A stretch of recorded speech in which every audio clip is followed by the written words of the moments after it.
కేసీఆర్ గారే వందల సార్లు బహిరంగ సభల్లో ఏం చెప్తాడు, మీతో కూడా చాలాసార్లు చెప్పుకుంటాడు. Brain child of KCR, Kaleshwaram project సృష్టికర్త కేసీఆర్ అని చెప్పి తాను చెప్పుడు, నేను చెప్పడండి. వందల సార్లు మీటింగ్లలో, ప్రెస్ మీట్లలో నా మెదడు కరిగించుకొని ఇంత కష్టపడి అనేక రకాల సర్వేలు చేసినని చెప్పి ఆయన చెప్తున్నాడు. ఆలోచన ప్రాజెక్టు కట్టాలనే ఆలోచన ప్రభుత్వం తీసుకున్నది. టెక్నికల్ కమిటీ తుమ్మిడిహాటి దగ్గర కట్టదని చెప్పింది. దానికి నిర్ణయం తీసుకున్న వ్యక్తి మొట్టమొదటిగా కేసీఆర్ ఈజ్ బాస్, మొత్తం క్యాబినెట్ బాస్ కేసీఆర్, రాష్ట్ర ముఖ్యమంత్రి కేసీఆర్. దానికోసం కమిటీ వేసాడు. కానీ అంతిమంగా నిర్ణయం అమలయ్యేది నా బ్రెయిన్ చైల్డ్ కాబట్టి అమలు చేస్తా అని చెప్తే ఒక్కడివే అమలు చేస్తా, ఇది కాదు. దాని క్యాబినెట్ మొత్తం ఆమోదిస్తే మాత్రమే అది కన్స్ట్రక్షన్ అవుతుంది తప్ప ఒక కేసీఆర్ ఆమోదించిన పద్ధతి ఉండదు. ఎక్కడ కట్టాలి, ఎట్లా కట్టాలి, దాని క్వాలిటీ ఏంది, దాని క్వాంటిటీ ఏంది, దాని డెప్త్ ఎంత, అవన్నీ మాకు సంబంధం ఉండాలి. ఫైనాన్స్ డిపార్ట్మెంట్, నేను ఫైనాన్స్ డిపార్ట్మెంట్ సంబంధించిన మంత్రిని, అదంతా ఇరిగేషన్ డిపార్ట్మెంట్ వాళ్ళు చేయాల్సిన పని.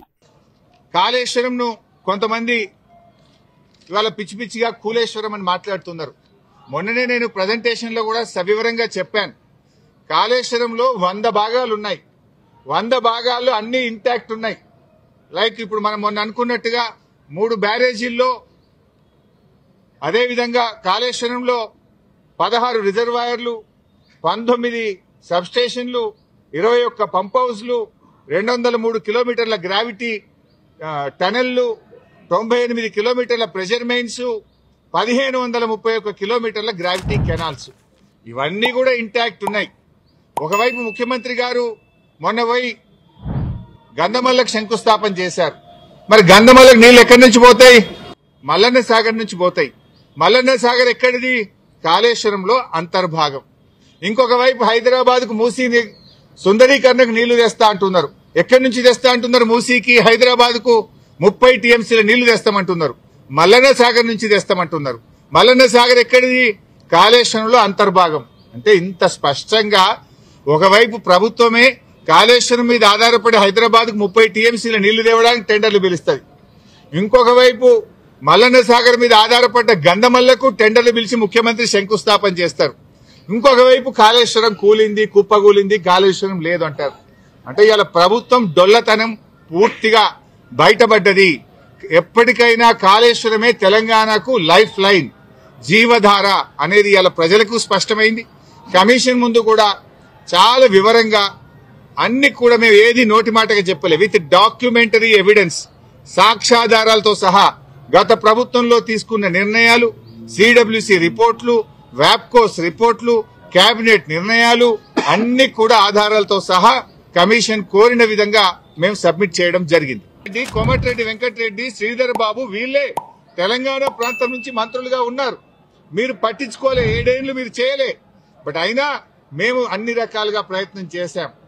ఇంత మధ్యలోనే, ఈ సమయంలోనే సెంట్రల్ వాటర్ కమిషన్ తమ్మిడిహట్టి దగ్గర నీళ్లు లేవు అని 2 లేఖలు రాసింది.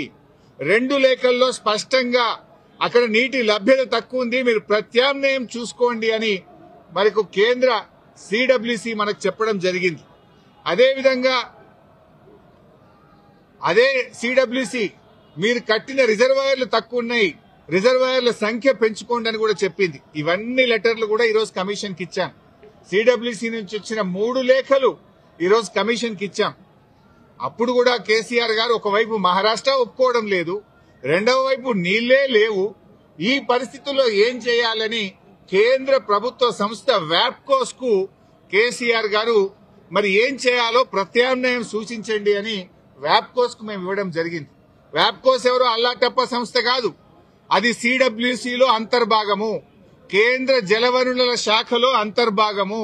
ఆ వ్యాప్కోస్ కి ఇస్తే వ్యాప్కోస్ లైడార్ సర్వే చేసి డీటెయిల్డ్ గా ఎగ్జామిన్ చేసి మాకు మేడిగడ్డ దగ్గర నీటి లభ్యత ఉంటది, అక్కడ ప్రాజెక్టు కట్టుకోండి అని వ్యాప్కోస్ అనే సంస్థ చెప్పింది.